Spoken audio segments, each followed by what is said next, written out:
سبحان فالق الإصباح.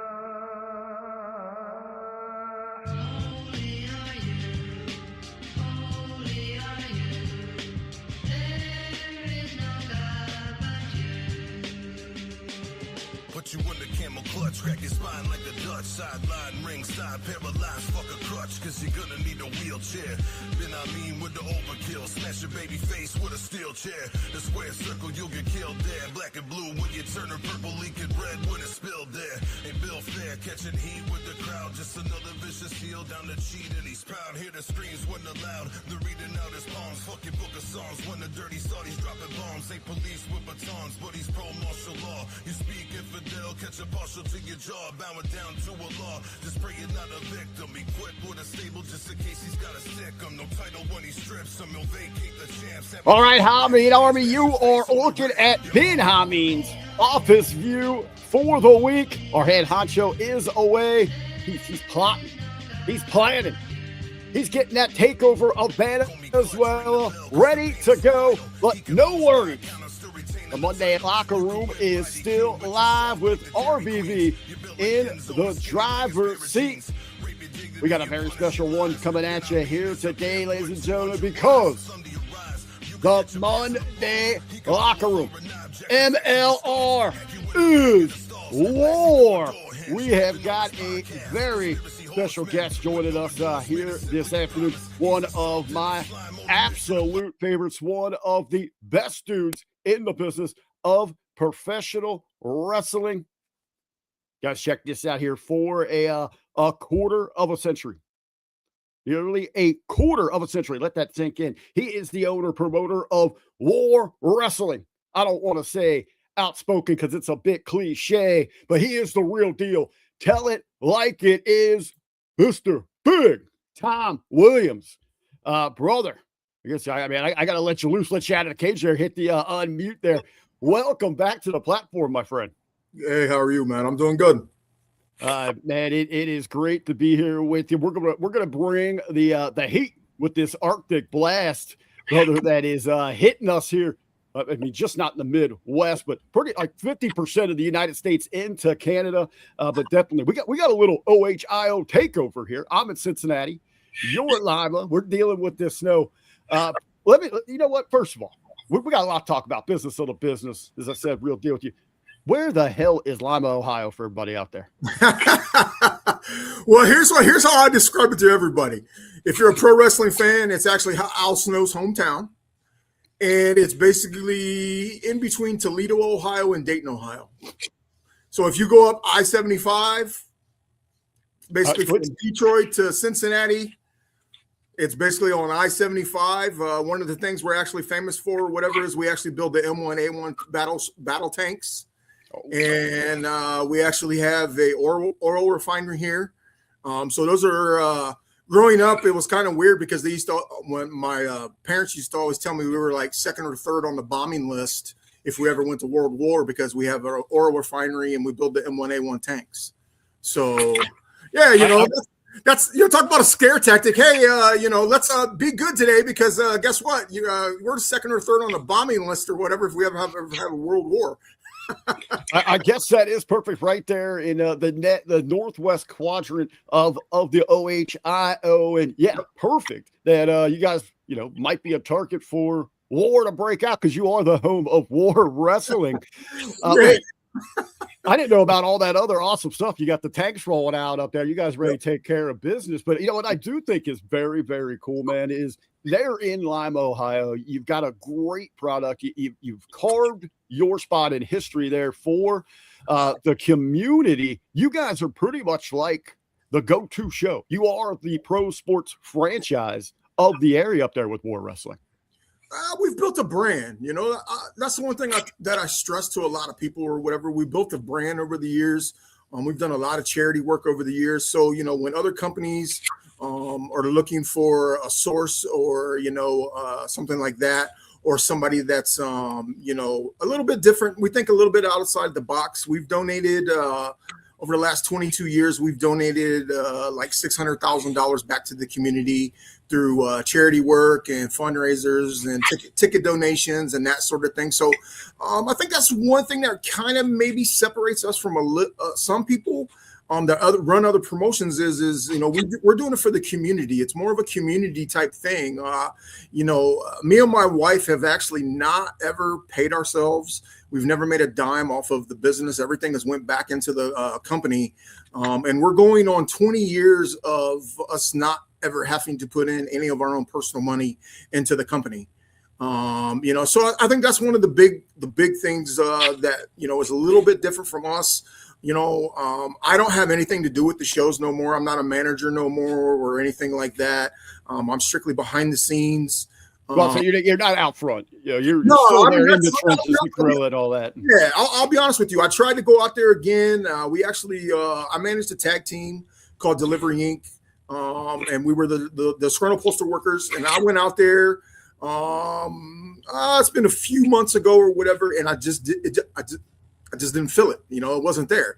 Now some of that might have to do with my mom had just passed away, so I had that on my mind and that sort of thing or whatever. But I'll be totally honest, man. I feel like my time has passed on being out there in front of the fans, and now it's the opportunity to give some of these younger guys a chance. And I'm just taking up space. So I'd much rather be behind the scenes and make sure that things flow. I got a booker now. That's something that we haven't done in a long time. I got somebody else that's a booker. Just because, I had a lot on my plate back in the day where, I was the owner, the booker, and the promoter for over 20 years. So, I was literally pulled in a million different directions, week in, week out. And it just became stressful, and it just became where it wasn't fun no more. And, in that meantime, that's when COVID had hit and all of that. And we still had bills to be paid, and we still had, all that sort of stuff, whatever, of running a company. And so it was pretty stressful. So what I actually did and me and you have talked about this, is I actually started a products company. Yep. And, when I first started in pro wrestling, there was literally 2 companies that did aprons and canvases and ring padding and, all that other stuff. And I found a niche. I found a niche where, we can do that. We can, I don't say undercut people, because that's not, I don't like being derogatory towards other people, but we found a source where we can get it cheaper. We can get it faster, and the quality is good, if not better than what's being put out there right now. So that's been the last focus of that's been my focus for like the last about 3.5 years. We've done stuff for over 100 different companies. We've had stuff that's been displayed at WrestleCon and WrestleCade and Squared Circle Expo, NWA TV. We've done all their stuff. We've done custom canvases for TNA Wrestling, some of the Ohio Valley stuff or whatever. Daniel Spencer and me worked together on stuff. So yeah, so we kind of did that, and that kind of now supplements and gives us be able to use that money off of that to continue what we want to do in the community of Lima, and that's give back to the community and run good solid shows and that sort of thing. So yeah, it's come kind of full circle. I've been blessed. I'm actually got a opportunity to go down to TNA Wrestling in Nashville in about 2 weeks, 3 weeks. I think it's 3 weeks. But I'm going to go down there again and work behind the scenes with those guys. And I got some friends down there. I consider them friends, and they said, hey, you ever get up, a chance to come down again? We'd love to have you. So I'm going to go down there or whatever and offer my, quote unquote expertise, of the ring and being a showrunner for them and that sort of thing or whatever. So yeah, I'm looking forward to that. That's actually the first time in 29 years that I've actually put myself out there to contribute to another company or whatever. I mean, I've done some stuff with TNA. We rented our ring and stuff like that to them and all that. But this time, I'm going down there on my own accord and, an invite to go down there and help and be a part of what they're doing down there. So I look forward to it. So. That is freaking awesome. Hey, for the Hot Main Army joining us there in the chat, if you guys have a question, a comment, I'll try to get those up for you again. Our special guest here joining us by Hot Main is Big Tom Williams. He is the owner operator nearly a quarter century with War Wrestling. He also has his other hustle in there, the custom prints where they're taking care of like ring aprons, entrances, things like that. And this gentleman is a wealth of knowledge. If you guys got anything for him, please ask. We'll get that up there. We're going to just have an open forum question. He set table there perfect for a lot that we're going to dive into, a lot of the business aspect of it. Tom, right now, before we deep dive into so much that you laid out there, man, we had mentioned, nearly half of the United States right now into Canada. We got that Arctic blast, especially here in OHIO, over a foot of snow. Even last week, you mentioned some of the promotions you work with. Even AEW found themselves having to cancel the show. As a promoter, fun little question here for you to break the ice, no pun intended. What are some of the conflicts of scheduling shows like this time of year here in the Midwest into the Northeast, having to deal with this weather? It's a crapshoot. Actually, I just posted something on my Facebook social media. I want to say it was about 14 or 15 years ago. The city of Lima had 85% of the city with no electricity. And the venue we ran in was actually considered a shelter. And they had electric generators and all of that. And we actually got permission to run a show. And we actually ran a show with 85% of the city with no electricity.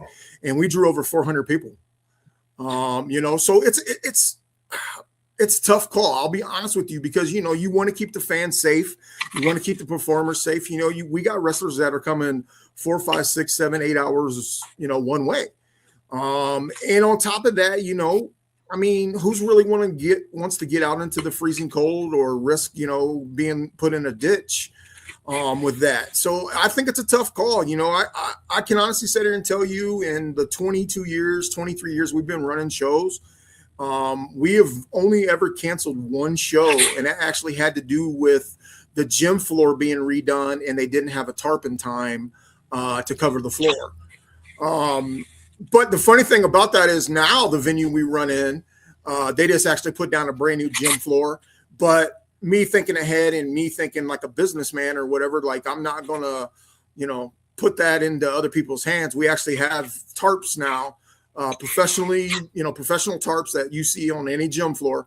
We have them ourselves. So we actually cover the gym floor from wall to wall before we even set up our shows or whatever, and that expense was probably about $1,400 or whatever. But, the thing about it is, if you get into a situation where they don't have a cover, no one's going to rent the building to you. Who wants to put a wrestling ring or whatever on a brand new gym floor? You know what I mean? So, but yeah, I think it's a tough call, because, like in our case, if we would have to cancel a show, we're out the expense of, insurance and, all that other stuff or whatever. We've never, we've been blessed. We've never had to cross that, so I don't know. I don't know what other promoters do, or how do you recoup that cost, or I don't know. That's a tough call and a tough situation. So. Listen, you've been at this. You took the reins there at War, took the territory from Al Snow, was a great mentor of yours. Going back to 2003, when you kind of got behind the wheel there. We've seen so many promotions come and go over the years here, especially here in our territory, the Midwest and all that. It's everything now. How you are so precise. You dot every I, you cross every T now. You seem to have those covered. I'm sure there's still some things that sneak up and get you every now and then. But what kind of advice would Big Tom today in 2026 sit down and share with Big Tom of the early 2000s when he's starting to dip his toe into the world of professional wrestling promotion? Don't do it.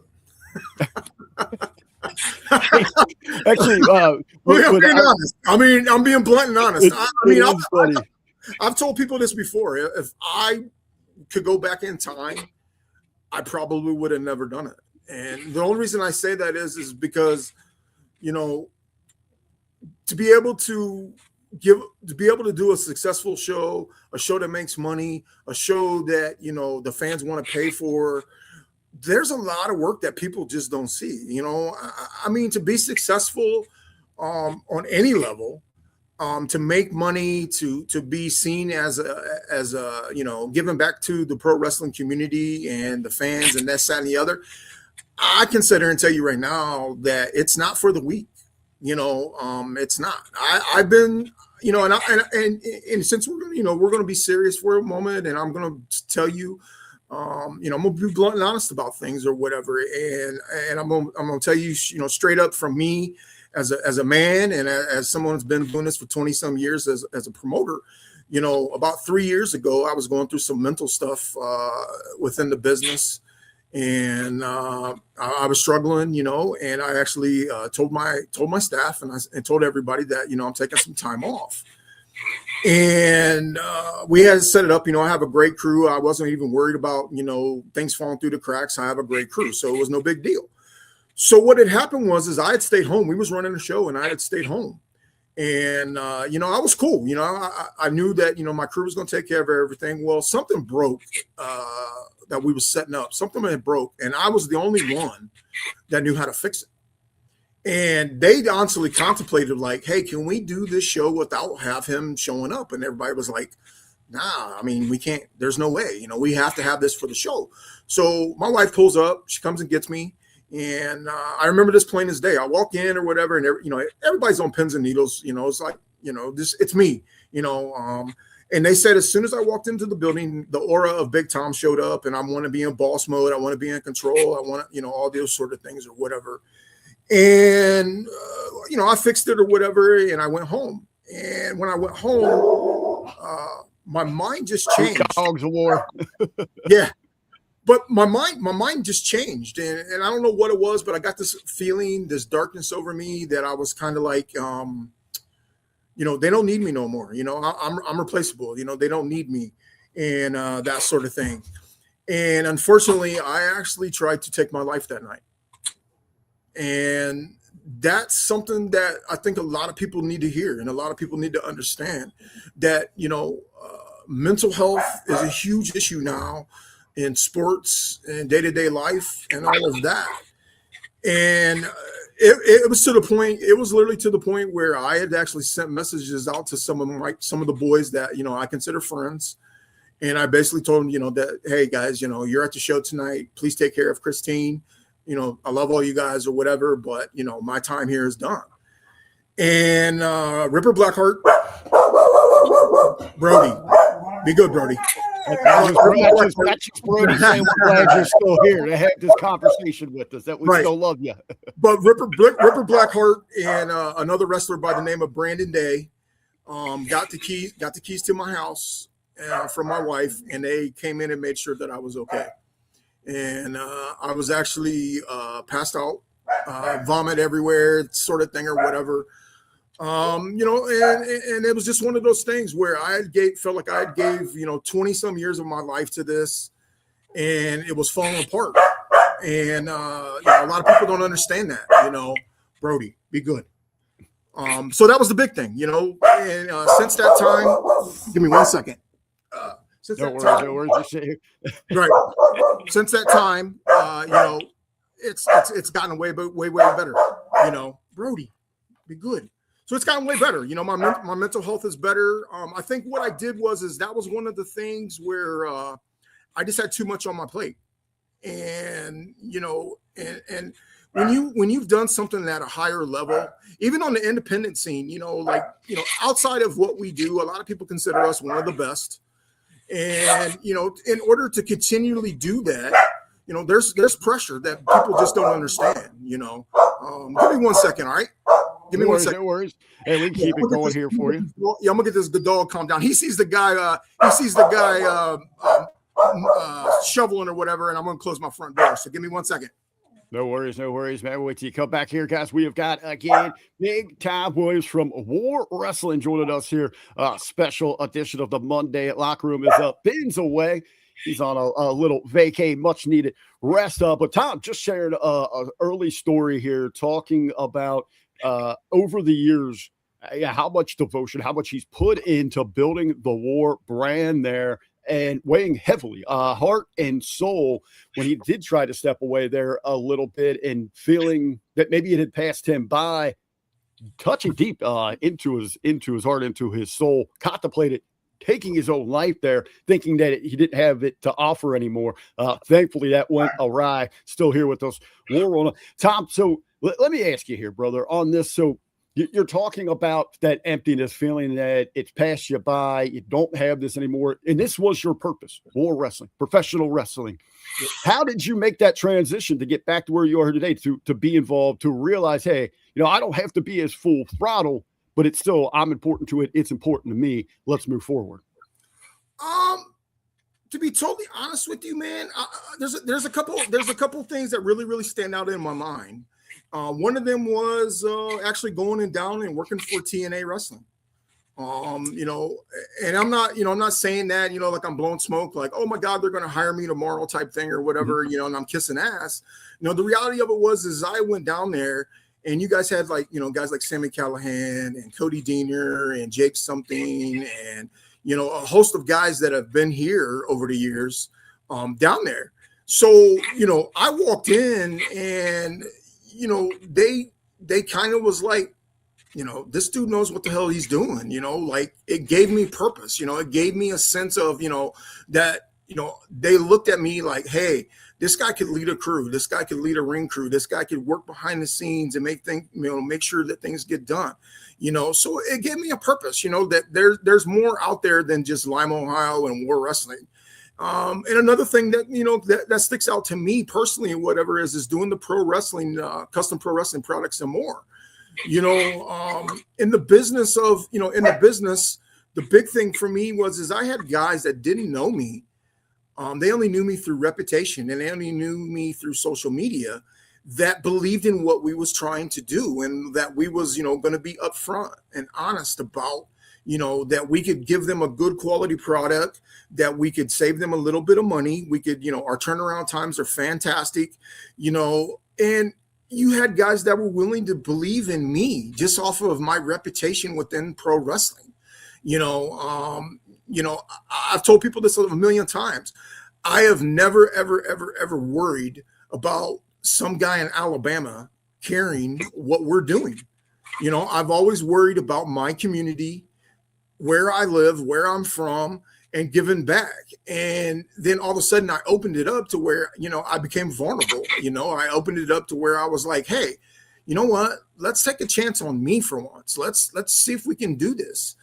And about 6 months, I actually was a guinea pig for this company, doing the pro wrestling products side.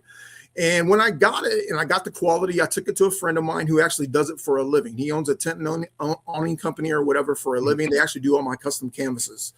But and they were like, man, if the turnaround times are that and the quality is that and the pricing is that, you might have a gold mine waiting to happen.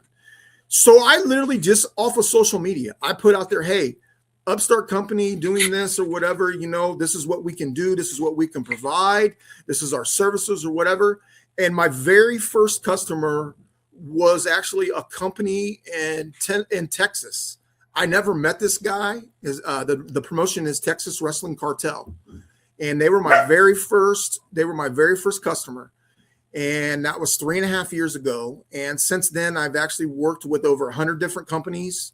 And we have actually had about $750,000 worth of sales. That is amazing. Run down some of the products or services that you guys do, because it even expands. If you're out there, those that are listening to us, if you're like in trade show business, doing some presentations, your services still work for them. It's just not ring aprons and things like that. You do backdrops, table skirts. Yeah, we do all that. We do tablecloths, we do the backdrops, step and repeats. That sort of thing or whatever. We do big, huge 10 by 20 banners, that are seamless banners or whatever for big trade shows. We do all of that. The big selling point for what we do is that our turnaround time is 48 hours. So no matter what time of day you place an order with us or whatever, once you approve the proofs, that we do the proofs or whatever, all in-house or whatever, between me and the manufacturer. We send them to the customer. If they approve the proofs or whatever, I get a 48-hour countdown clock on my end, on my back end, that when it reaches 000, we get a tracking number, and we also get a picture of the product that we send to the customer. And most orders are about 5 business days to get to the customer. From the time that it ships, it's about 5 days. Most of them are anywhere between 3 and 4 days. Like I said, we've done a ton of stuff over the years. We do a lot of custom stuff. I've had some customers reach out to me. They're like, hey, I got this, this trussing or whatever that's odd shaped or whatever, this, that, and the other. And I'm like, hey, just give me the measurements or whatever, we'll custom it. So everything that we do is custom. So, it's just one of those things or whatever where, guys, come on. Where I'm just, it's one of those things where I just found a niche and it gave me purpose or whatever, So I feel blessed to be able to still be involved after all these years and try to help other promotions, So I think what's very cool about that is, a lot of your products have had a spotlight, have shined on some big stages that you had mentioned, NWA using the products. Yes. Total Nonstop Action. I remember even a story from a couple of years ago. You got a contact from WWE. Something happened like in their shipping, or they had a different ring size they had to use where they needed aprons, right? And they called you. They actually needed a canvas for a house show in Grand Rapids, Ohio. So but yeah, hey, I'll tell you what, man, give me about 2 minutes or whatever, because my snowplow guy or whatever is beating down my door. So hey, that's just how it always happens. You get something scheduled, you get something going on. Everybody, 2 minutes, man. I'm sorry. No worries. Everybody wants a piece of it. Again, guys, we got big time waves from War Wrestling. Hey, business never stops there in Lima, Ohio. He's sharing an incredible story with us here. We're talking about his custom print company right now. It's the side hustle that he got going after nearly 25 years of promoting pro wrestling, War Wrestling. He took that territory from one of his great friends, his mentors, Al Snow. Took it to that next level. Today, War Wrestling stands as one of the premier promotions on the indie scene, coast to coast, top to bottom here in North America. Not going to find a finer company. Great shows, great talents, great growth overall. Just taking care of the industry of professional wrestling. We're gonna jump into that when Tom gets back here. He's going to be doing some work with TNA. I'm interested in exactly what he's going to be doing with TNA. We're going to be talking about where TNA is going for, because Total Nonstop Action Wrestling, here on the platform, we've been covering it with their big debut on AMC. Looks like we got Big Tom back here. We were talking about some of those companies you'd work with where your prints have shined the most. But Tom, you're going to be heading down south, down the Nashville way. Great area down there to work with Total Nonstop Action Wrestling. A little different role than the partnerships you had before with them. First, you talked about me, showrunner, doing some stuff backstage. Can you let us know in a little more detail exactly what you're going to be doing there and how you're going to be helping out the product? I'll be honest, I don't really know. It was mainly just a hey, if we're in, close enough to be in the area type thing or whatever, and you're available, whatever, we'd love to have you type thing. I'm pretty well rounded. I think that's the one appeal behind the scenes. I've owner, promoter, booker. I've done it all. Ring guy. So I'll be totally honest with you. I'm not real sure. I would say if going by past history with them, I probably will be a part of the ring crew. I'll probably be a part of the, the making sure the banners look good and all that sort of stuff or whatever and all that. And then I've done stuff where, with it being live on TV or taping it for TV, you don't want holes in the crowd and that sort of thing. So, they gave me an earpiece and they would say, hey, this section needs 3 seats or whatever. Can you get some of these fans or whatever to move over to the hard cam side? And, just little things like that. I'm not saying I'm going to be in charge or I'm the boss, or I'm just a piece of the puzzle or whatever, where, they're giving me an opportunity to come down there and help out and be a part of it. And, I feel blessed that I'm even asked. I mean, ironically, it's funny that we're talking about this, because the last couple times I worked for them, me and Sammy Callahan were talking and a couple of the other guys were talking, and I'm like, I'm older than most of those guys there. You know what I mean? By probably 10, 15, 20 years, maybe even more than that, so, I've been around the block. I've seen a lot of it or whatever, even though I've always stayed in my bubble type thing or whatever. I take the teachings. I take the teachings that have been taught to me or whatever, and, I try to apply them to how I can help that company. I'll be honest with you. If they told me that I was the coffee runner that day, guess what? That's one less thing that they got to worry about. You know what I mean? Like, that's the one thing that, that's the one thing where I'm very, very honest and blunt about it or whatever is people don't understand. Like, I don't want to be the boss. You know what I mean? Like, I'm the boss by default. You know what I mean? It was like, who drew the shortest straw? Like, I just want to be one of those guys that's, part of a piece of the puzzle that, you can see something that's a little bit better than you or bigger than you. And, they know that they can depend on me. And they know that I'm going to give it 110%, down there. And like I said, if they ask me to be the coffee runner or the ticket taker or, whatever, honestly, here's the funny thing ever, because I'll be honest, I'm pretty straightforward about stuff. And I'm once I get something set in my mind type thing where I'm like, like you're not going to change it. But it was pretty funny. And I thought they was ribbing me the one time they were like, hey, you're going to help do the VIP. And I'm like, you're sitting there telling me I got to deal with these fans all day. Like that's not me. But you guess what? I did it. You know what I mean? I put a smile on my face or whatever. I took pictures or whatever, of the VIPs or whatever for the fans, because these fans were paying a lot of money. These fans were paying a lot of money to have their picture even taken with their own phone. You know what I mean? But these fans were paying a lot of money, and they didn't have anybody. And they were like, hey, would you do it? And I'm like, yeah, whatever you guys need, like that's the one thing a lot of people don't understand or whatever is there's so many small jobs that actually matter, because here's the thing. Let's just say they didn't have anybody to do that VIP experience or whatever. You know what I mean? Like things fall through the cracks, and all of a sudden it turns into a big cluster, and these fans are mad, and these fans are upset, and all of that. So at the end of the day, it's about the product and it's about the fans. It's not about us or our egos or whatever else. I don't understand. That's the big thing that I don't understand with a lot of the newer people. Like I get people all the time. They'll send me something, and I'll be like, they'll send me like 3 or 4 matches, and they're all heel. They're all heel matches, and I'm like, hey, can you work as a babyface? And they're like, well, I've never really done that. Guess what? Got to be adaptable. I'm moving to the next guy.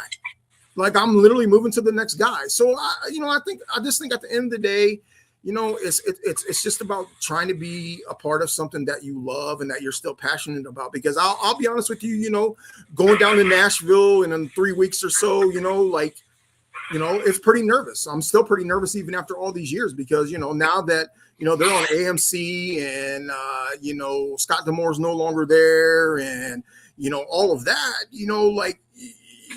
I haven't worked for them in over a year, like since they got their own ring and stuff like that. I haven't worked for them or whatever, but, just to get the opportunity, and like I said, I'm blessed to still be involved.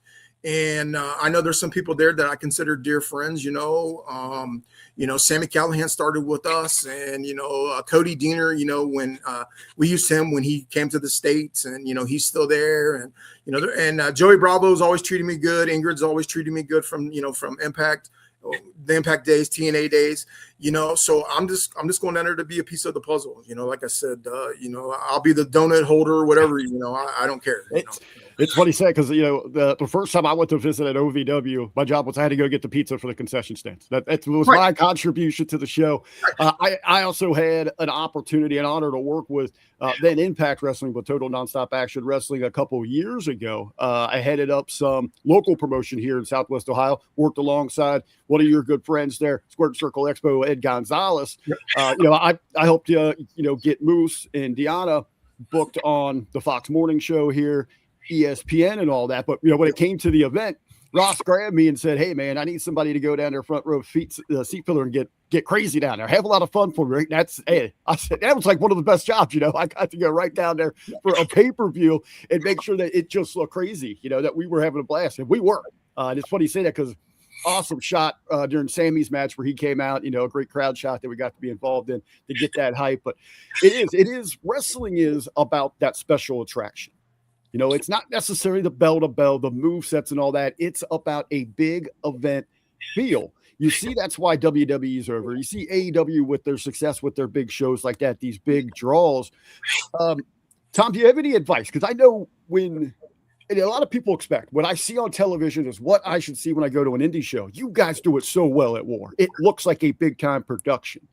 Can you give any tips or why is it important to you to create that kind of environment to draw those fans in and give them an experience, even on an indie level?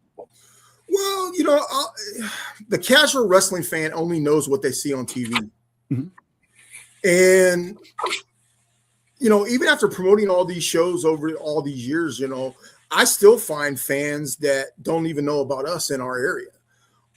But as far as the experience, I think, I just think like it needs to have that big time feel. It needs to have the look, the feel. A lot of these guys on the independents, they could be the next superstar. They could be the next John Moxley. They could be the next Seth Rollins. And those fans are going to be like, oh my God, I seen him wrestle in, Dayton, Ohio. Oh, I seen him wrestle in Lima, Ohio. Oh, I seen him wrestle in Toledo, wherever, so, and I'll be honest with you, on the independent scene, the ring, the lights, the sound, the music, and all of that. If you didn't have that, then most of the time you just got two guys out there wrestling in their underwear. I mean, how much have you invested at WAR? Because you guys are top notch. It looks like a television production. Well, I'll be honest with you. We have upgraded our lights multiple times over the years. We have upgraded our sound multiple times over the years. I'll kind of put it in perspective to kind of show people the cost of even running an independent show. We have subwoofers or whatever, and they were passive, which means you have to have an amp to them. And in the midst of our summer shows or whatever, I blew the amp, and I also blew the subwoofers back-to-back shows. So when I went to go get them or whatever, that would shut those companies down. Yeah. So when I went to go get new, I went the route of getting powered, which basically means the amp and the speakers are all one.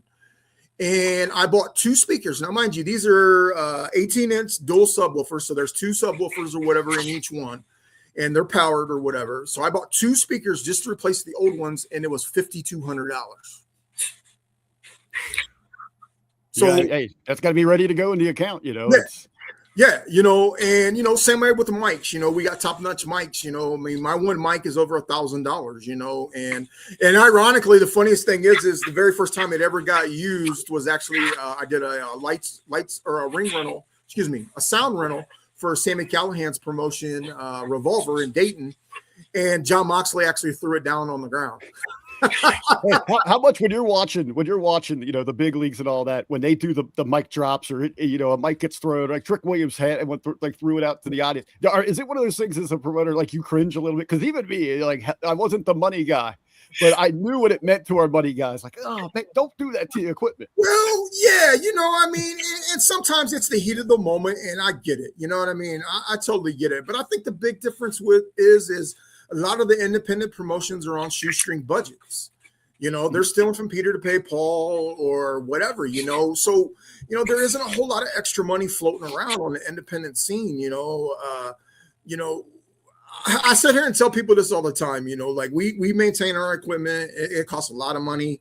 I spend over $300 a month just in storage of stuff that we use for our shows and, for future shows and all of that, that's stuff that people just don't understand. But, we've invested a lot of money, it's funny. We had a couple kids at our last show, got in our ring and they were bumping around and that sort of thing. And they were like, oh man, this is the best ring I've ever been into. And then like some of my guys behind the scenes were like, don't tell Big Tom that. And they're like, what do you mean? He was like, well, Big Tom's already wanting a brand new ring and a brand new this and a brand new that. And, this like that. In the same way, Slick Rick, you know who Slick Rick is, who announced or whatever, been around the Ohio scene for decades. He tells me every time, he's like, dude, can you improve this sound system anymore? And I'm like, well, guess what? We got this and we're doing this and we're doing that, and it's not us. And I'll be totally honest with you. It's not us being bragging. It's not us saying we're better than anybody else. We're just in a position where we treat it as a business and we don't want the mic cutting out. We don't want the sound not sounding good. We don't want the ring looking bad. You know what I mean? Like, we take pride in that. I tell people that, hey, guess what? What's the very first thing that you see when you go to a pro wrestling show when the doors open? And they're like, I see the ring.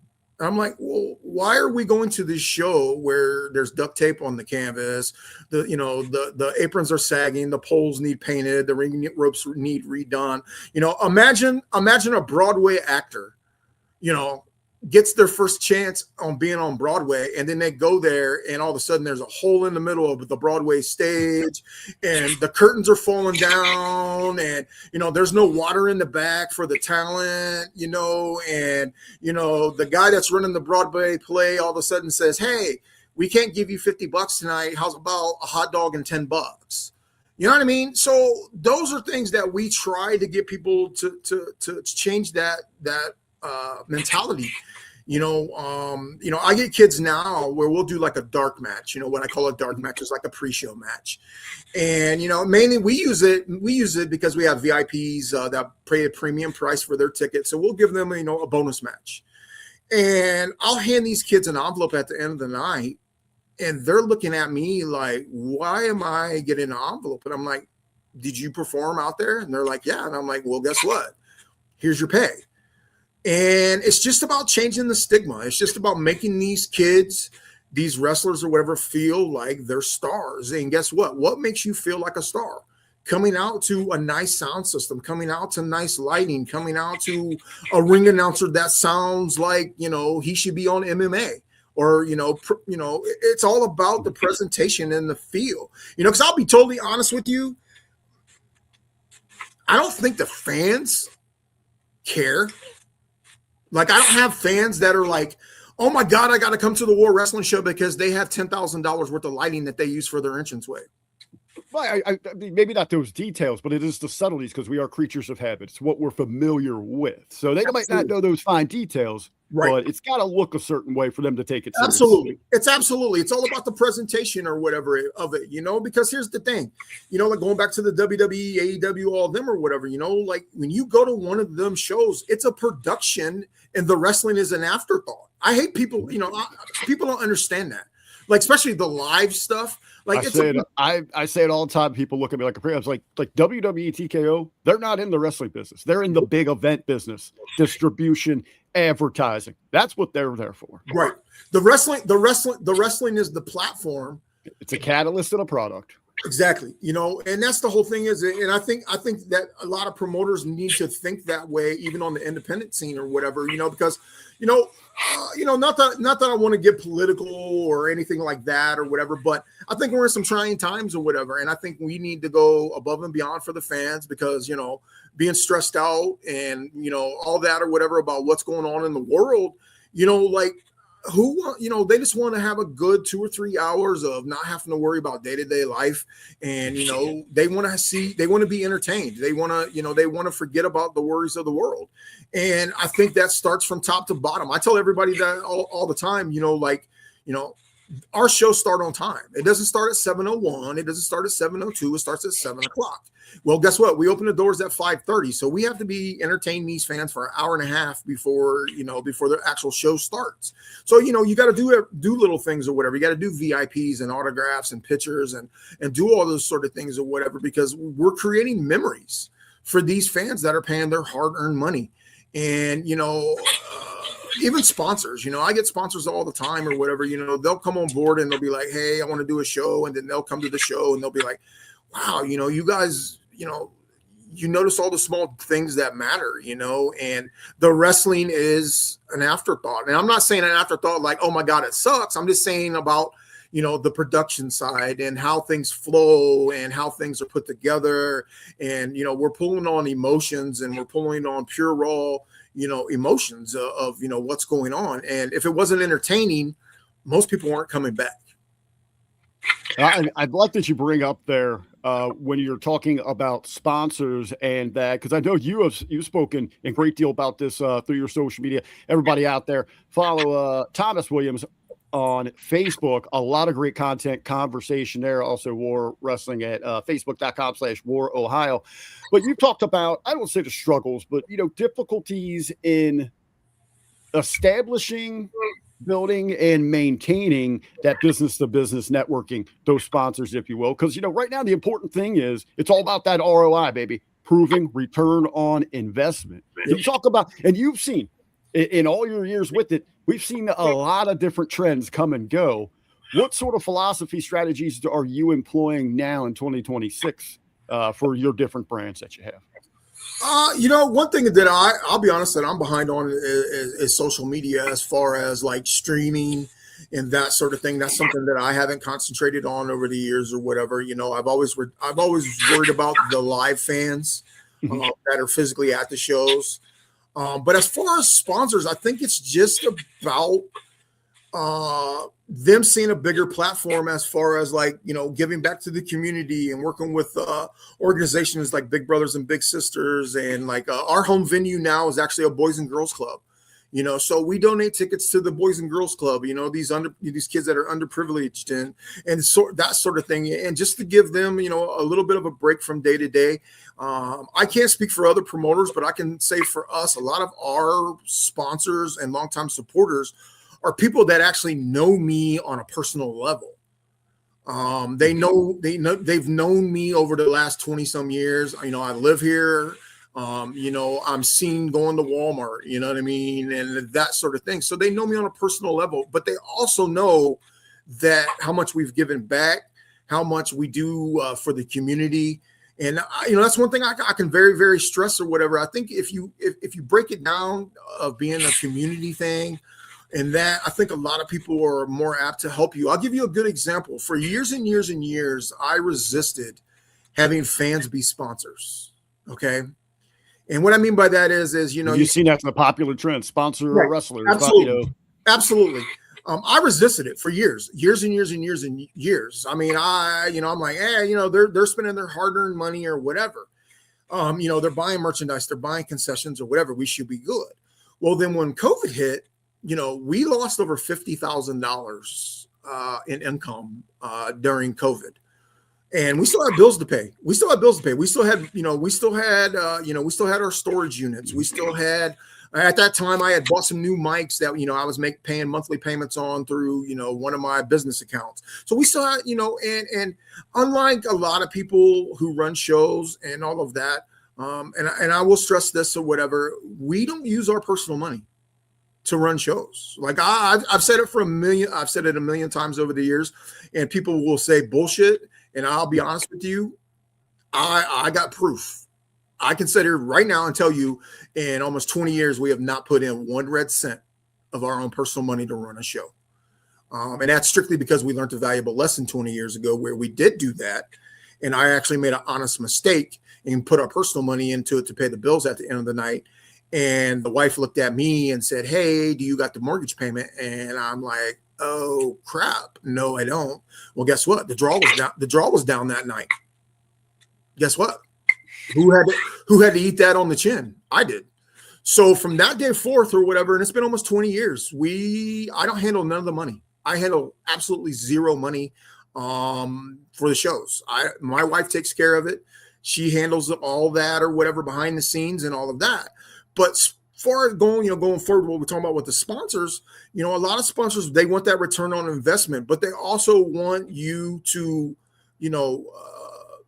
continue what you've done over the years, giving back and running good, solid shows and building a brand, like I said, we've done bowling with the wrestlers where we actually had, wrestling personalities on the lanes bowling with the fans, and we raised enough money to buy a semi-truckload worth of food for the Veterans Food Pantry here in town. I remember that.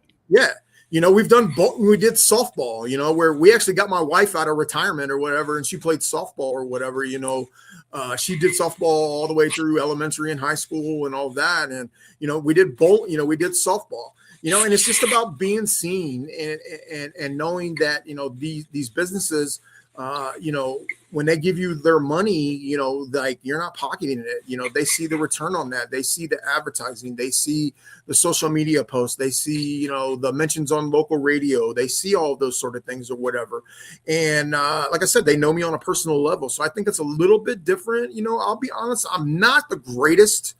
I call them cold calls. I was going to ask you, how do you handle a cold call or opening new communication? What is like your pitch to sell pro wrestling? Because I've been in that seat before. It's not the easiest sell. It's not. And it has a lot to do. And I'll kind of give you two different scenarios on that. You got the people that associate pro wrestling with what they see on TV. Mm-hmm. And that's not always the greatest indicated you get a lot of people who'll be like, oh, I love pro wrestling back in the day. You know, like at that point, they're all on board. But when you start trying to talk business, they kind of a carny sort of situation. It is because, and I'll give you a good example. Of that. We had a promotion come in quite a few years ago, or whatever, that tried to piggyback off of us.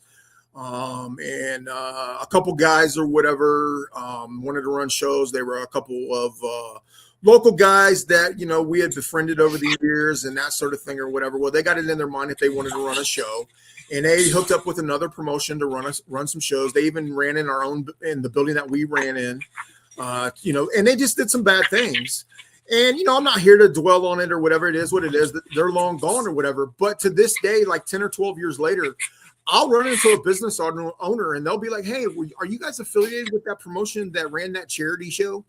You know, that ran that cancer show or whatever, where, you know, none of the wrestlers got paid and the charity didn't get no money and this, that, and the other, or blah, blah, blah, blah, blah. And I'm like, no, you know, so that's the biggest selling thing is it. And one thing that I do, if we get a sponsor on board that's interested, what I suggest them to do is actually physically come to one of our shows and see what we do, and they can form their own opinion if that's what's good for their business, and if it's, you know, if it will be good for their return on investment. You know, like, you know, I'm not going to sit here and take a guy for $1,000 and then all of a sudden he's like, oh my God, this sucks, this is horrible, this is whatever. No, physically come to the show, see what we do, see what we're all about. If you have any questions or concerns, ask my wife who runs the front, you know, or, you know, even ask the fans that are paying their hard-earned money. Hey, why do you come to this? You know, why do you spend your hard-earned money to come to this, you know?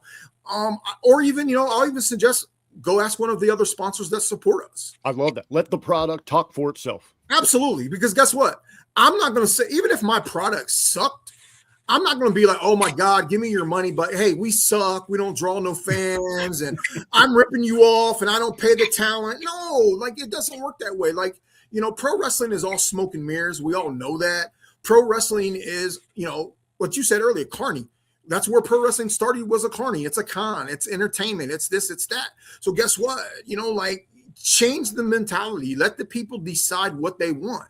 You know, I'll give you a good example. We just literally had this done this week. We did a local festival or whatever. This area is known for making pork rinds. We actually have Rudolph Foods, who makes love me a good pork rind. What's your favorite flavor? What's your favorite flavor pork rind? Absolutely. But they make, you know, probably I'd say 90% of the pork rinds in the United States. They have different brands or whatever. And it's literally right outside. It's literally right outside of Lima, Ohio. It's in a little town. It's called Rudolph Foods. Well, they sponsor a pork rind festival or whatever. Tanks and pork rinds. We're learning a lot about Lima today. Yeah. You know, but you know, the guy that's in charge of the festival reached out to me and he said, "Hey, I seen you guys at the Allen County Fair. Would you guys be interested in coming to our festival?" And I said, "Well, I'll tell you what, man." I said, "Since you have already seen the product, you know what we do, you know what we're all about." And he said, "Yeah." He said, "Well, I want you guys to be a part of our festival." And I said, "All right." He said, "Well, how much it'll cost you?" And I threw out the number to him and he was like, "Really?" I was like, "Yeah." And he's like, "Well, why?" And I said, "Well, here's the reality of that. That's a new place that we're going, who's going to attract new fans, who potentially new sponsors that support this fair and festival. And we're going to put on a good, solid show." And the funny thing about it is they had their PR people there from Rudolph Foods and their all of that, and they seen us, and we did some video for them or whatever of, you know, product displacement with the wrestlers in the middle of the ring and this, that, and the other. Well, I didn't think nothing of it. I figured it's one and done, you know, no big deal or whatever. Well, guess what? They just reached out this week, and now they want to have a contract for next year. That's awesome. And it's strictly because we gave them exactly what we wanted. We went above and beyond. You know, the fans there, they seen something different. They seen something that, you know, they're not used to. You know, a lot of the fairs and festivals, you know, we do, like we're doing the Allen County Fair again this year, which is our hometown. You know, we're there for 3 days and we're doing 6 shows during the fair, and it's free during the fair. And we've proven that we can attract the crowd. We've proven that, you know, people will physically come to that fair because of War Wrestling. And that's the key to it. It's people that have seen our product, that are willing to put their hard-earned money into it or whatever. And, I think, if your product can speak for itself and stand on its own accord or whatever, and the letters on the marquee don't really matter. It's about how you approach these businesses. We're not dealing with $1 million corporations here. We're dealing with the mom and pop pizza places. We're dealing with the mom and pop, t-shirt manufacturer. We're dealing with the mom and pop tattoo parlor or, whatever, So, in order for them to get a return on their investment, I guess tell people, just come and see the product, come and see what we're doing. And I tell any promoter to do that or whatever, because here's the thing, we got sponsors. They might sponsor one show. Our anniversary show is a good example. They might sponsor just looking for that bang for the buck when they know it's what they can get on board with. And another thing too is we still barter. We still do a lot of things in trade. I have a local pizza place or whatever where they donate pizzas every show to us, and we sell them, and that's 100% profit. A lot of promoters, if it be wrestling events, they don't see the value in in-kind exchange, and there's a lot to be made with that. Yeah, absolutely. Our t-shirt guy's the same way.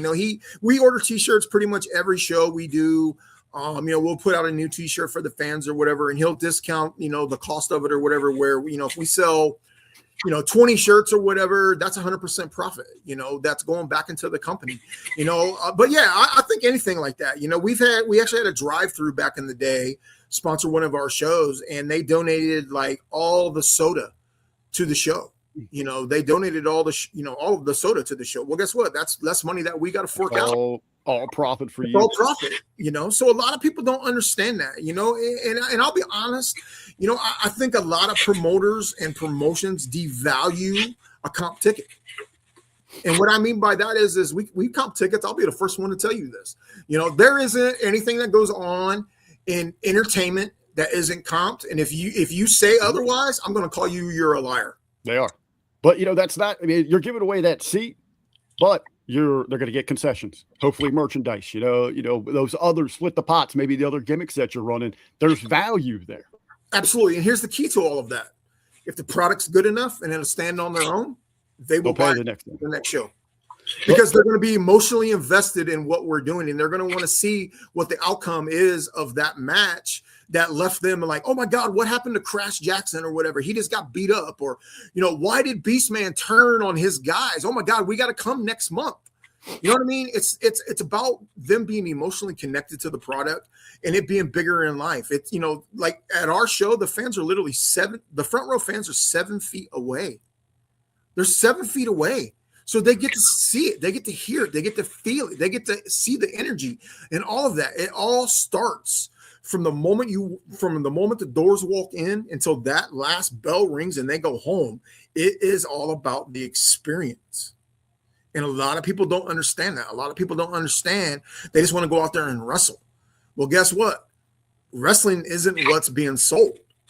The entertainment and the experience is what's being sold. It's the energy, the emotion, all that is entailed into it for that big event feel. And you talk about the wrestlers, because they get, I don't want to say they're one track, but they're in that bubble, that mindset. They're worried about the move sets, getting their stuff in and all that. Again, man, nearly a quarter century, and you've been in the business longer than a talent yourself as well. Talk about the evolution. The change in the game from a talent perspective and how you've had to change managing them up till today. When I first started War Wrestling, I'll be honest with you, it's evolved from this aspect. And I don't know if it's a positive or a negative. When I first started, I had veteran guys that we could lean on. I had veteran guys that we rode the roads with. I had veteran guys that taught me the business. And now you don't really have that as much because, some guy went internet famous or viral and then everybody wants to copy them or, this, that, and the other. But I will say this, as far as evolving and dealing with the newer talent, I don't think they take it as serious. Their mindset and their mentality is that this isn't a job. This is something that I want to do for the next 5 years or whatever. And then are there more people playing wrestler than being a wrestler? Yes, by far. And I'm not saying that to be negative, because I'll be totally honest with you. I can count on one hand maybe two hands nowadays, but I can count on two hands of guys that I felt had the it factor. That, you know, you just look at them, and they're like, you know what, if they're seen in the right place at the right time, they're going to get signed. They're going to make a living. They're going to do this. You know, nowadays it's just something to pass the time. It's something that, you know, it makes them feel important. And I'm not saying that to be negative. I just think like a lot of the newer generation, they don't treat it like a job. And what I mean by that is when I first started, I treated it as a job. It didn't matter if it was 2 people in the crowd or 2,000 people in the crowd. My job was to go out there and entertain. My job was to go out there and put asses in the seats the next time. My job was to help that promoter make more money to where he could continually run shows or whatever for the long term. Nowadays, the mentality is well, I'll soak that guy dry and I'll move on to the next guy. And, you know, and when I started, you got to think about this for a second. I've been doing this almost 30 years. When I started, even the jobs that were non-wrestling were still people that were in the business. It wasn't a guy who knew how to run an internet site who now all of a sudden is, you know, he's working behind the scenes for this promotion or that promotion or whatever. Like everybody in the business was in the business. They were in pro wrestling. You know what I mean? Like there's a huge difference there now, guys. Like they were in wrestling and they figured out how to do the other thing. Absolutely. 100%. 100%. It was, you know, I'll never forget this, you know, like, you know, Al Snow and Crusher Klein, who were my mentors or whatever in the business, the very first time I ever met them or whatever, we went up to the gym and we was paying our money or whatever. And they kind of gave us a 2-for-1 deal where, you know, like Dexter Dementia, Tom Carl was going to pay to physically train to be a wrestler. And I was going to basically learn everything behind the scenes, know how to bump, know how to do all that. But I physically wasn't going to wrestle. So they kind of gave us a 2-for-1 deal. But what I was basically told was this: you don't miss a class. You're not blonde. You don't have big boobs. So guess what? No one gives a crap about you. So unless you learn the business of professional wrestling, the inside, the outside, the behind the scenes, and you can do every single job. Now, mind, I'm stressing that job in professional wrestling, you don't matter. And a lot of people don't understand that. They're like, what do you mean? I'm like, guess what? I've said this story too. I saved my own family over this business. My parents, my grandmother, my aunts, my uncles, my own mother stood in line at the ticket outlets and bought tickets. They stood in line to get into the show. I never smartened my family up to this business or whatever because I wanted them to form their own thoughts, their own opinions on what was good, what was bad, whatever. I didn't want them to come to the show because, oh, they're supporting little Tommy. No, come to the show because you want to be entertained. Come to the show because this is a great night. And the only time, God rest my mom's soul, the only time I ever smartened my mom up to this business was one time I cooked Thanksgiving dinner for my family. And Ripper Blackheart, who was my nemesis within War Wrestling, wasn't going to cook dinner. And I invited him over. And I just nonchalantly. What's he doing here? Oh my God. She flipped out, dude. She legit flipped out, was ready to, you know. She's got the baster out ready to go at Ripper. She was ready. She was ready to roll. And like, she legit took me off to the side and was like, you know, what the F is he doing here? And that is the one and only time I ever smartened my mom up to pro wrestling. God rest my mom's soul, up until, you know, she came to all the shows up until she physically couldn't do it no more. But that's a big thing. But now you don't get that. Now the wrestlers want to hang out with the fans. You know, they want to go to the after parties and hang out with them. They want to, you know, have fans driving them to the show and this, that, and the other and all of that, you know, and going talking about the sponsor stuff, kind of go full circle with this.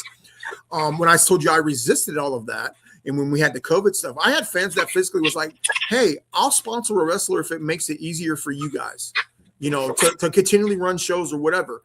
And actually, I just did this. We've done it for 3 or 4 of our anniversary shows. That ain't mean a lot to you for them to say, you know what, we realize there's a struggle right now. We can't lose this together. We want to help out. It's very humbling. It's very, very humbling to know that people, you know, want to spend their hard-earned money to help us continually run shows. You know, and especially our anniversary show, because it takes on a life of itself. You know, it's about 3 times the expense of our normal show. And these guys make, 2 to 3 times more money, typically because they're working gimmick matches and all that. But we opened it up just this week or whatever for sponsoring a wrestler. And we actually got 14 of our wrestlers sponsored for our upcoming anniversary show that is in May. And the cool thing is the wrestlers and talent, because we actually got a couple managers that have been sponsored also. I say wrestlers, it's everybody. It's referees, managers, valets, whatever, I'm just so used to saying wrestlers. So, but it's anybody that's working on our show, they can be sponsored, referees, ring announcers, like I said. But we've actually had 14 of our talents that are sponsored already for our anniversary show that's happening in May. And the wrestlers' talents, they get 100% of that money. I actually have a fan who sponsored 5 wrestlers. And I'm not talking $25. I'm not talking $50. I'm not talking $75. They're sponsoring minimum $100. They're backing it up, man. They love the product. They love the energy, the excitement. They're there to back it up with you. Right. And that's very, very humbling. That's very, very, very humbling to realize that we have fans that care about our product that much, and I struggle with it. I'll be totally honest, man. I struggle with the timeline on when I want to walk away for that reason, because I feel like I'm going to let the fans down. I'm going to let the sponsors down. I'm going to let the wrestlers down. I feel like that, like I don't know when my personal timeline to walk away from. And I want to talk a little bit deep about something or whatever, that a lot of people don't understand this about, me as a person. But my wife is my right-hand man. My wife could legit run a show, probably run it better than 99% of the people that do it. And they probably would have a better time working for her than they work for me because, nobody dislikes my wife. I don't know one person that would ever have a bad thing to say about my wife. But my wife runs a tight ship out front, this, that, and the other. But what I want to kind of, if there's anybody listening that's in the business that's struggling with how you live life outside of pro wrestling, and I'll give you a good example. My wife and me had one time we were having some issues or whatever because my life's not the Brady Bunch. It's a marriage. It's a marriage. It's a marriage. But she looked at me and she said, "Tom, this is your dream, not my dream." And that hit me like a ton of bricks because that's somebody that I depend on. That's somebody that without her, I'm going to be more stressed out, more in the weeds, and. So I've balanced it. I've learned to balance it. I've learned to have a life outside of pro wrestling.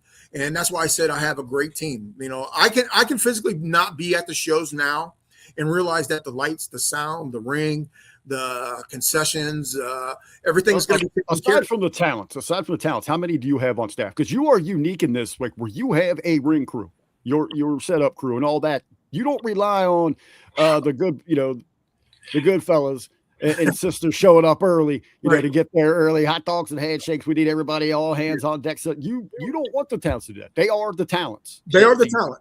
Yeah. That's one thing where we're different. And I'll be totally honest, man, when I sit here and tell people this, was it always that way for you? Yeah, probably. I don't remember a time.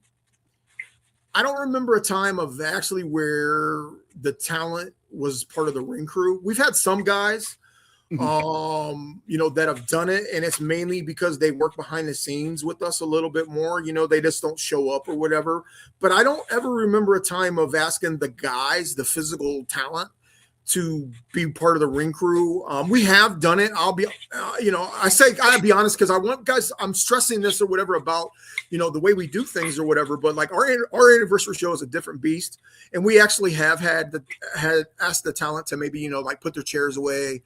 Or, lift a board or something like that. But physically, the day of a show, we start about 8:30, 9 o'clock in the morning. We actually load 2 26-foot U-Hauls full of all of our equipment from the front to the back. We load it up and we go to the venue. We lay the tarps down that cover the venue. And then we start setting everything up or whatever. And I would say the day of the show, we probably have anywhere between 20 to 25 staff. That's not talent there, ladies and gentlemen. That's just staff. That's just staff. That's just my ring crew, my setup crew, my concession everyone crew. Gets paid. Absolutely. Nobody on our setup crew and teardown crew makes less than $60. Nobody. There's not one person on our show that makes less than $60 or whatever for being that. And the reason why I say that is because it is easily a 12 to 14 to 16 hour day. And we're talking manual labor, physical labor.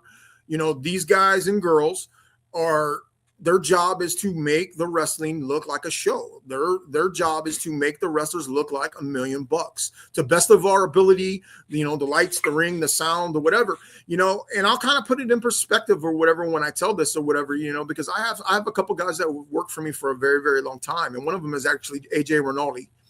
And he's actually been with me since he was 17 years old. And he is actually fighting stage 4 cancer right now. And here's the craziest shit ever, dude, when I tell you this. And this tells you how deep our connection is with our talent, with our fans, with our staff. He told me flat out, coming here, even doing stage 4 cancer, it's the one thing that makes his life feel normal right now. That's therapy for the soul. Absolutely. And I can't tell him no. You know, like I'm like, dude, like I can't be like, hey, stay home, AJ. You know, this kid has got 3 kids, a wife. And he's been at every one of our shows. He's got stage 4 cancer. But guess what? He's my lights guy and my sound guy. And, you know, we're slowly teaching a couple of the other kids now to basically be able to do it in case, you know, he can't be there. You know, we're going to do some instructional videos or whatever where they can go back and use as a reference if he can't be there, you know, and that's the type of commitment that we get from our staff, you know, where this dude is legitimately fighting for his life. I'm not, you know, I'm being dead serious when I say this. Like, it's crazy. It's crazy to me that he's got stage 4 cancer, and I'm like tearing up because right. It's just nuts. So I gotta love the passion there, man. And just be a part of the family and all that.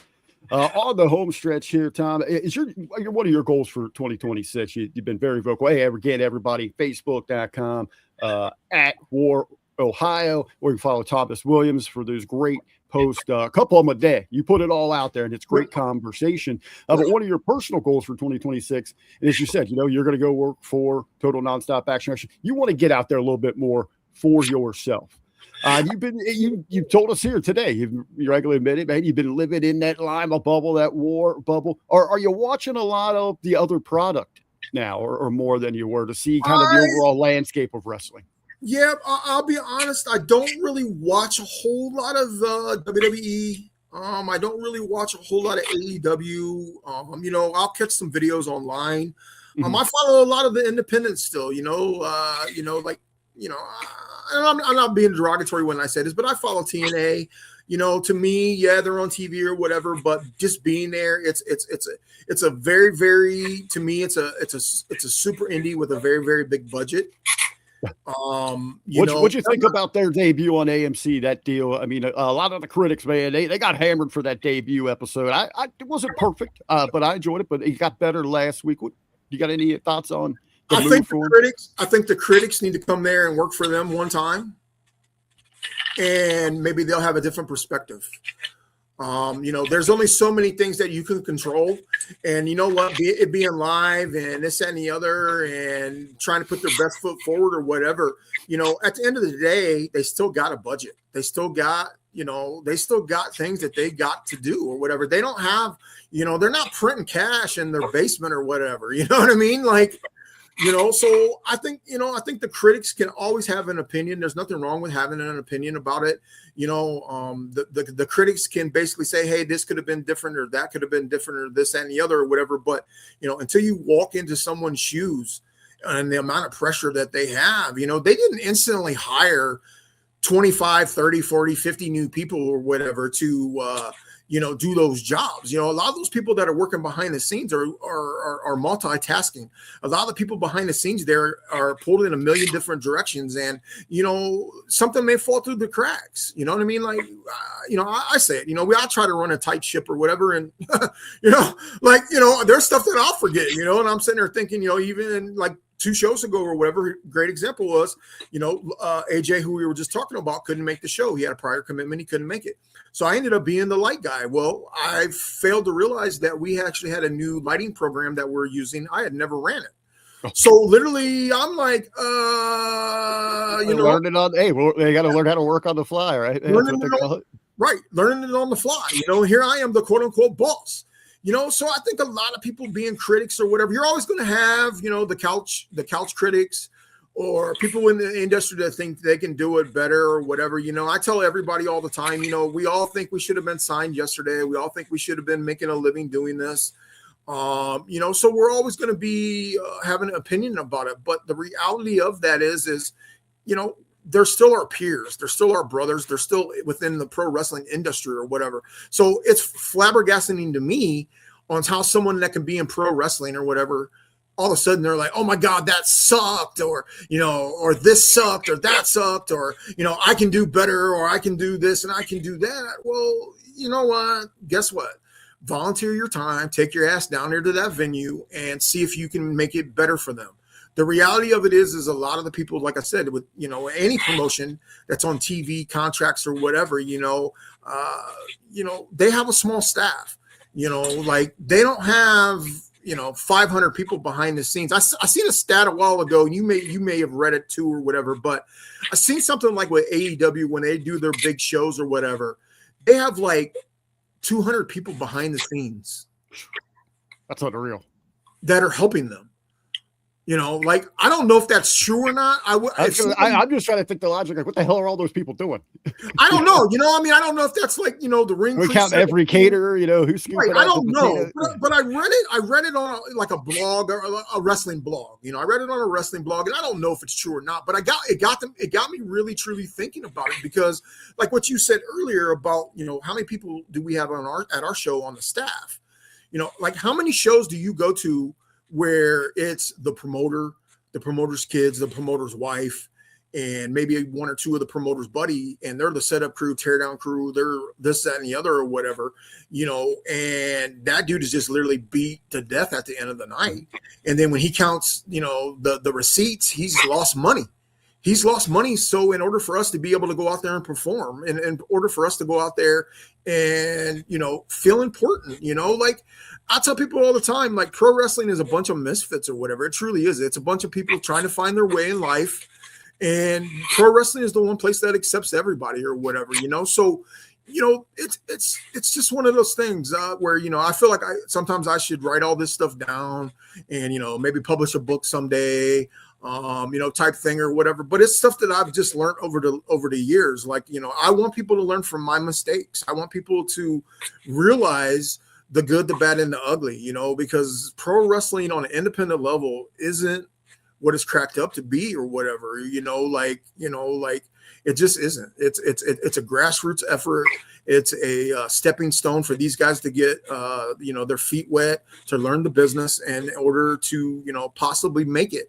I was always told a stat over the years from some guys that, make a legit living in this business, that less than 1% of people in pro wrestling ever get an opportunity to make a contract. 1%. That's crazy. What do you think about everybody that's involved in it? Right. And that's just, and here's the craziest thing about that. I bet you it's less than that if you're not a talent. Yeah. I mean, for the other contributions, and there's a lot of them there, as you said. So yeah, there's a lot of people, that work behind the scenes, but, they just don't get an opportunity, or whatever, But like I said, I'm very, very blessed to still be doing this after 30 years. I'm still blessed that people like you want to hear my opinion, because at the end of the day, I'm just Tom Williams, who so happens to be in pro wrestling. And, 30 years later, I'm still here. I'm still doing it. Like I said, I've made a ton of mistakes over the years. I'm very outspoken, and I know it gets me heat with other people or whatever, but, I don't want to paint pro wrestling on an independent scene that it's all unicorns and rainbows, because it truly isn't. It's a labor of love. It's it's something that preoccupies my time now more than anything. But like you asked me earlier, it is full of life, right? Yeah. Yeah, it's like being in the mafia. You know what I mean? Like, I tell my wife this, and she jokes, and we joke about it or whatever. But, I have life insurance for a reason, and I probably will die doing pro wrestling. And it's the one thing that I feel like I'm pretty good at. And it is the one thing where I feel like I can make a difference even in my little bubble of Lima, Ohio. And, I probably will do that till the day that I die. And it's something that I'm passionate about. And it's something that I feel like is needed in this community where I live. Giving people an outlet, like we talked about earlier. I'm not into the political. I'm not getting on the political side.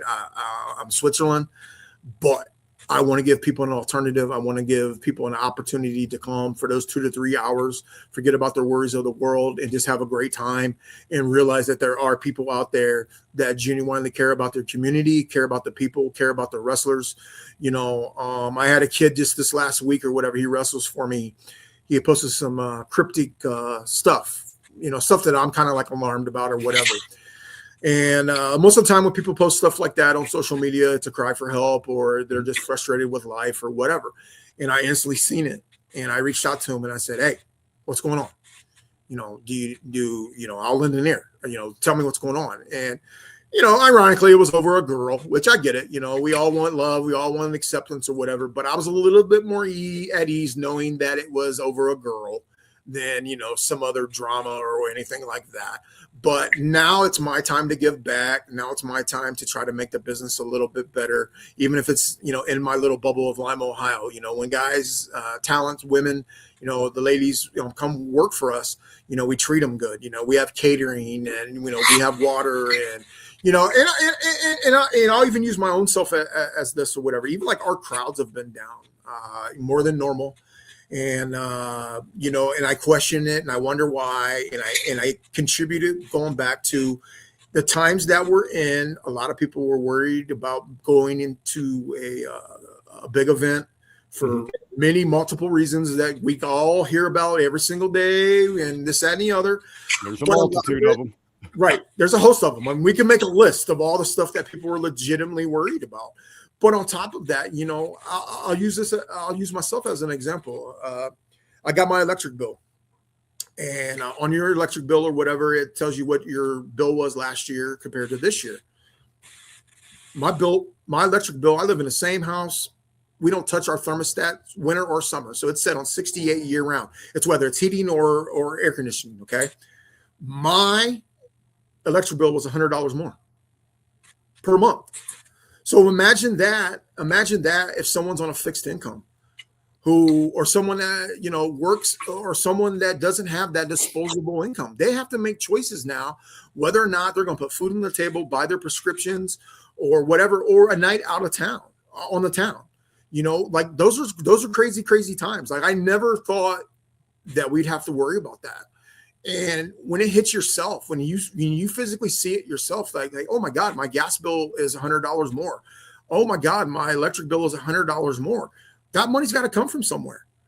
You know what I mean? So imagine that on someone who's on Social Security or disability or state aid or, even works a blue collar minimum wage job.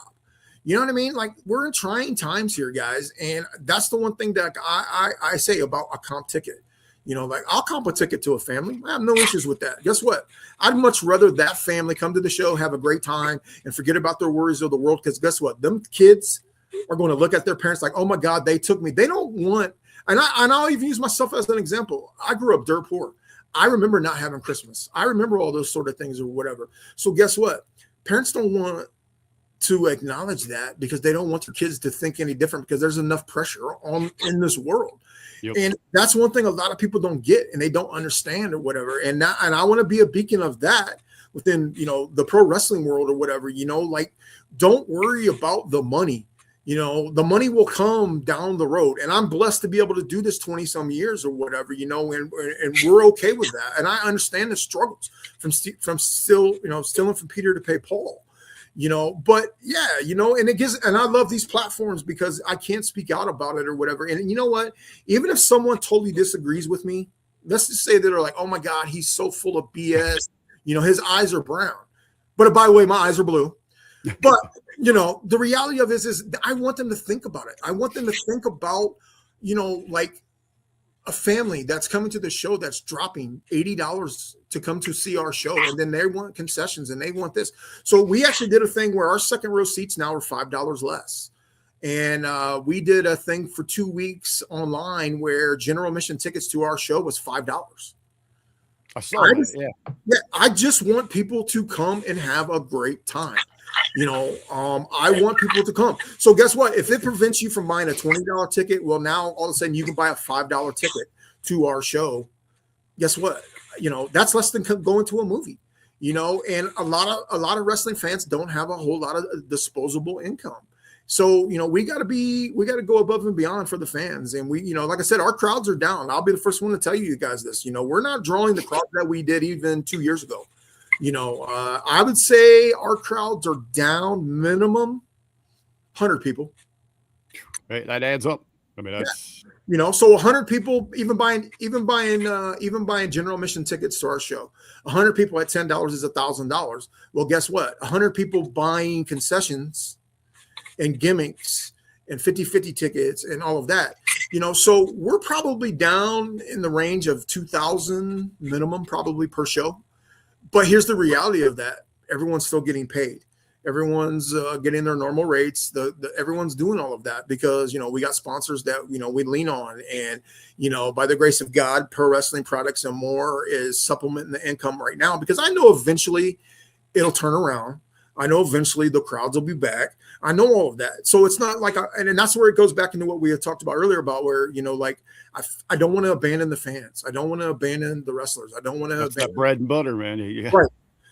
I don't want to abandon all those things or whatever. So, we're going to take it on the chin. We're going to take it on the chin for as long as we can take it on the chin and as long as we can, do the shows, but like I said, a lot of people don't understand that, and I love these platforms. Me and you've talked over the years where, it gives me an outlook. It gives people an outlook on something that's a little bit different. And I feel blessed to be able to, people may want to listen to me, or like I said, they may want to say I'm full of BS, but if I can get them to think about something, approaching that sponsor or whatever, or, approaching a local school, or whatever, about doing a charity show for them or whatever, there's ways of doing it and ways that there's continually to be able to do it, and do it good and do it successful for as long as we've done it. So. That is awesome, man. Such great conversation, just knowledge being dropped. I feel like I could talk to you for another 2 hours here, man, but we'll save it. I know as you said, we hook up on the platform here. It's not your first time, but we do it we got to do it more than once a year. It's funny. I had something pop up in my memories from like 2 years ago when I sat down with you and Roger and we had a little round table promoters talk, man. That was a great conversation. Yep. We got to do it more often. So much conversation here, Big Tom, but we'll let you get at it for the day, man. Can you, on the way out here, as you said, so much great conversation always going on your socials. And it's not that you're telling people exactly how it should be done. You just want to open that communication. Let's talk about it. Can you let them know where they can find you? Yeah, Facebook, Facebook or whatever. My real name's Tom Williams or whatever. You pop up, it'll probably have the War Wrestling logo. I have no idea what that is. Outro, but it's coming through your speaker, so we'll turn that off there. But go ahead, man. Hit your plugs. Anything on social media, Facebook, Twitter, all that or whatever, I'm an open book. If anybody out there that's listening has any questions or concerns, they can absolutely message me. That logo or whatever, I believe, or anything that says War Wrestling logo wise is me. They can absolutely private message me, direct message me or whatever, any questions or concerns, or they can even, they can even message me and tell me I'm an asshole. I'm good with that. Well, just like in wrestling, as long as you're getting a reaction, it's working, baby. Absolutely. All right, brother. I thank you here for joining us. Hi, me and Armin, we love having you. Hey, do us a favor. Hit the link to this, man. Share it on your socials. We want to spread the good. Of course, check out the Hami Media Group, Patreon, and all the free content, all the shows every day, 7 days, live shows streaming coming at you right here on the Hami Media Group YouTube page. Hami to be back with me next week. And, of course, all the other content coming at you starting tomorrow. Again, thank you. We'll talk to you on the next go around.